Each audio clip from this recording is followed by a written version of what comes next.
Tunay ngang ang mahalaga ay hindi lamang ang pagsunod sa isang relihiyon, kundi ang pagkakaroon ng tunay na relasyon sa Diyos. Ang isang malalim na ugnayan sa Diyos ay makikita sa ating puso, pananampalataya at mga gawa.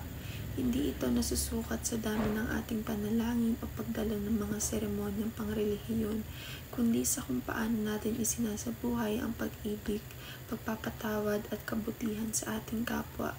Ang isang tunay na relasyon sa Diyos ay nangangailangan ng tiwala, pagsunod at pagsuko sa Kanyang kalooban. Ito ay isang buhay na koneksyon na nagpapalakas sa atin sa panahon ng pagsubok, nagbibigay ng kapayapaan sa ating puso at nagtutulak sa atin na mamuhay ng may layunin at pag-ibig. Sa huli, ang pinakamahalaga ay ang ating relasyon sa Diyos na nagbubunga ng mabuting gawa, malasakit sa iba at isang pusong puno ng pagmamahal at pagpapakumbaba.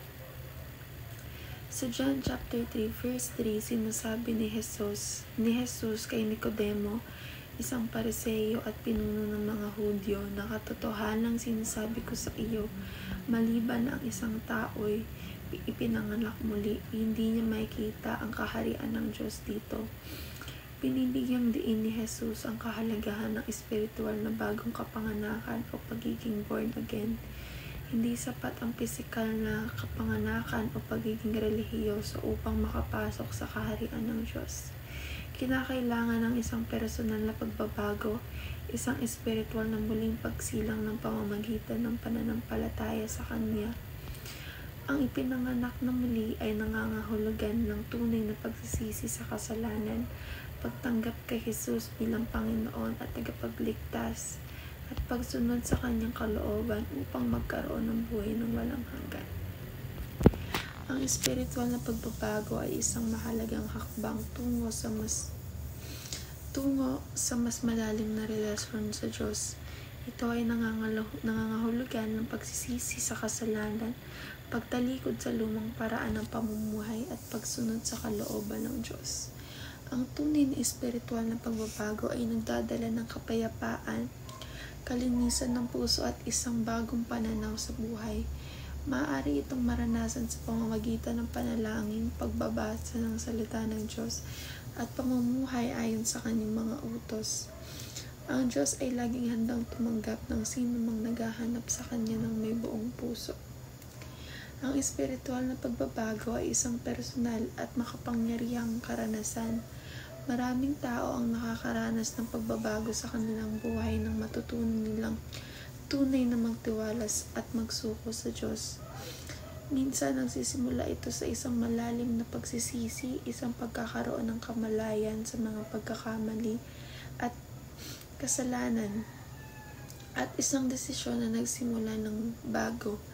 Habang ilan ay nakakaranas ng pagbabago at pamamagitan ng matagal na proseso ng paglago, ang iba ay nagkakaroon ng biglaang paglipat ng puso at isipan. Sa ganitong mga pagkakataon, ang pakiramdam ng kapayapaan, pagpapatawad at pagkakaroon ng layunin sa buhay ay nagiging malinaw at lantad. Hindi ito isang madaling daan, ngunit ang patuloy na pagkakaroon ng relasyon sa Diyos sa pamamagitan ng panalangin, pagbabasa ng Biblia, at pagsasabuhay ng mga Kanyang turo ay nagdudulot ng tunay na kaligayahan at kalinawan sa landas ng buhay.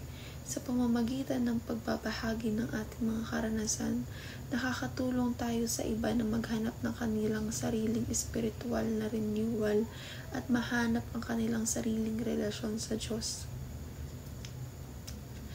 Born again refers to the spiritual rebirth of the individual, transforming into a new self through faith in Jesus Christ. It is not about a physical rebirth but a deep spiritual renewal where a person is cleansed from the past sins and begin to live a life aligned with God's will. This process involves a change in the mindset, values, and behavior. As the individual embraces a new way of living guided by the Holy Spirit, it marks the beginning of the personal relationship with God, where the old self is put away and a new Christ-centered life emerges.